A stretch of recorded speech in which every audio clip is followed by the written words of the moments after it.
Is a writer, a columnist, and a regular sub for Rush Limbaugh on the radio, and he joins us tonight. Did you have the same reaction I did, which is, boy, this is making me uncomfortable. I feel sorry for this person. Well, that was my first reaction. My second reaction, Tucker, was to say, if I ever run for president, I want these same Macedonian campaign consultants who are the geniuses. That's who the Russians go to when they want to really sew up a presidential campaign. That's too good. Have you noticed? We're making fun of Hillary Clinton, and actually my sympathy for her is sincere because I thought this was deranged, what she said today. But she's not the first. She's the third Democratic presidential candidate in a row to lose and still make the case, I didn't actually lose. Kerry made that case. Gore made that case. Do you see a theme here? Well, in fairness, Al Gore and John Kerry lost to conventional candidates. What Donald Trump did was unprecedented. He'd never been elected to the school board. He had no ground game. He spent less money than anybody since Chester Arthur. He veered erratically off message, so sometimes he'd be talking about Make America Great Again, and 10 minutes later he'd be going on about how Macy's stock has tanked since they stopped carrying Trump ties, and yet somehow he manages to beat the most qualified candidate ever to run for the presidency of the United States. And the Democrats and the candidate herself just can't accept that this happened. And in a sense, they're right. If it was a military campaign, they'd be teaching it at staff colleges across the world for the next 2 centuries. Well, I think that's a fair point. No, you're making a great point. I mean, this is a pretty conventional defense mechanism, psychological reaction to it. I wish it weren't dragging our foreign policy down along with it, though. No, and I think that's true. I mean, if you were Putin at this stage, let's say that Trump is a Russian agent. If you were Putin, you'd have to think you'd actually got a twofer, because right now Hillary is telling the American people whatever happens, the Russians are behind it. That's how cunning they are. That's how their power is so all-pervasive. Later in that bizarre performance, she starts going on about how Cambridge Analytica, this data mining group, apparently insisted in return for providing Trump with data that he hire Kellyanne Conway and Steve Bannon. So as Hillary sees it, Kellyanne Conway is some kind of Soviet honey trap who's at the heart of this of this campaign. I don't even understand that, because Cambridge Analytica, as I understand it, was set up by some British company. So the plot thickens because now we've got rogue double agents from MI6, probably Kim Philby, if you remember. And Anthony Blunt.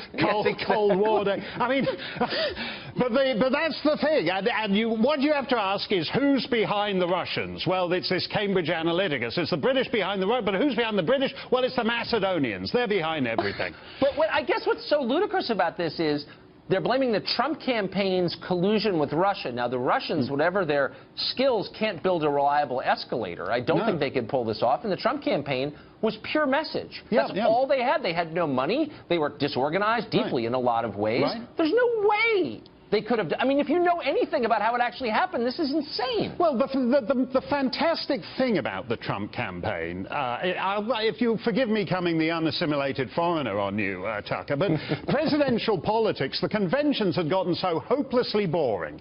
And Hillary ran an utterly conventional campaign. She paid talentless, mediocre people large sums of money to do the same things they've done for every other candidate. And Trump just comes along, he's bored stiff by all that, and it says he just does it his way and blows all those stupid conventions out of the water. And the Republicans hated him for doing that, and the Democrats still can't actually believe he did it.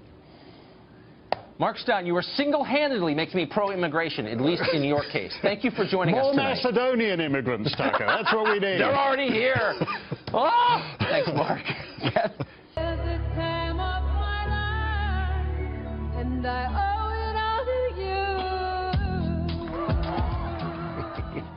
Probably the greatest thing the internet has ever produced.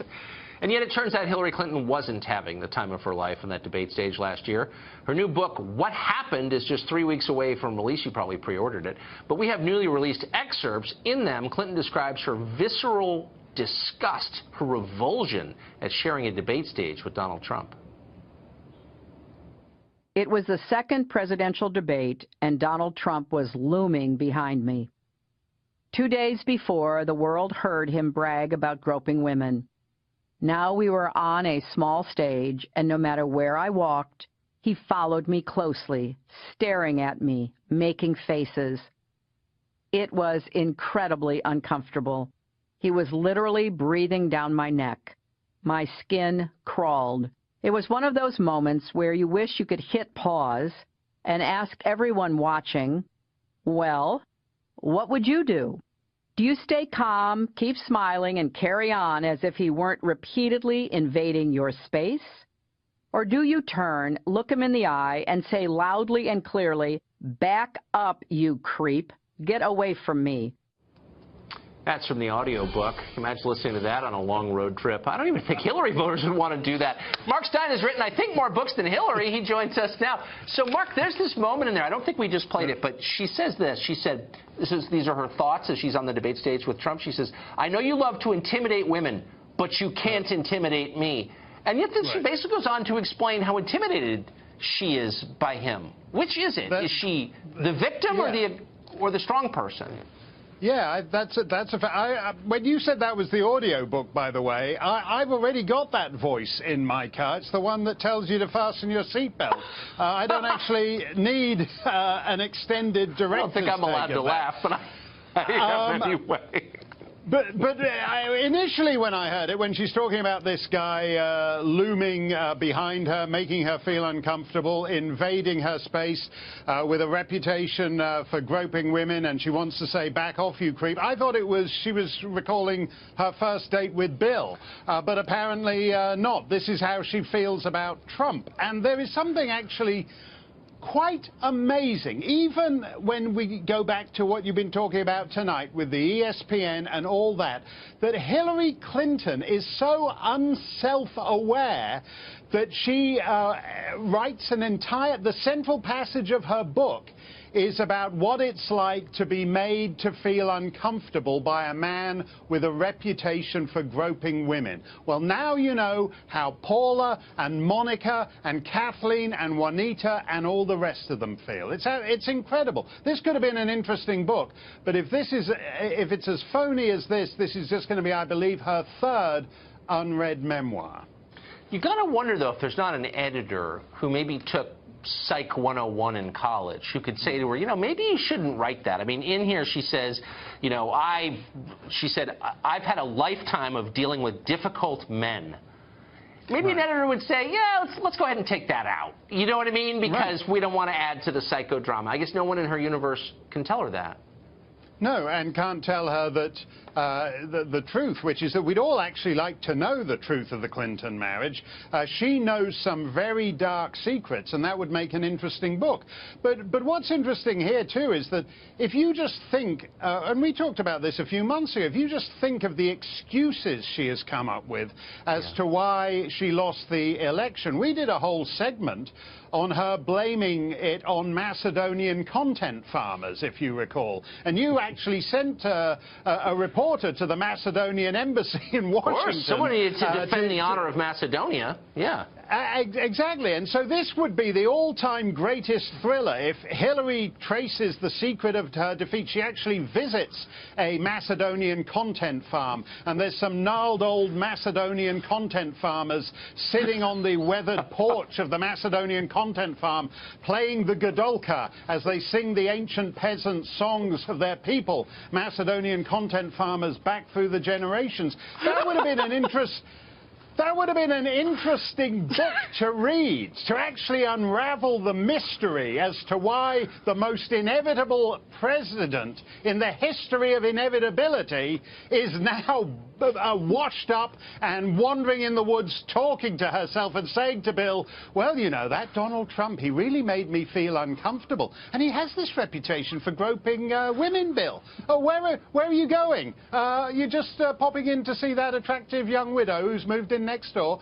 That would be an actual Hillary Clinton book worth reading. But you know, Tucker, the thing about Hillary, I read her first memoir cover to cover, and the nonsense in Hillary's account of her life, going back to her very name, when, as you recall, she told Sir Edmund Hillary, conqueror of Everest, that she had been named after him. He conquered Everest in 1953. She was born in 1948 when Sir Edmund was an obscure New Zealand beekeeper. He was a beekeeper. I remember that. That's right. I'm sorry. I can't get past the gnarled Macedonian content farmer. It's just too good. Mark, we're out of time. I'm sorry. It was great to see you. Great to see you, Tucker.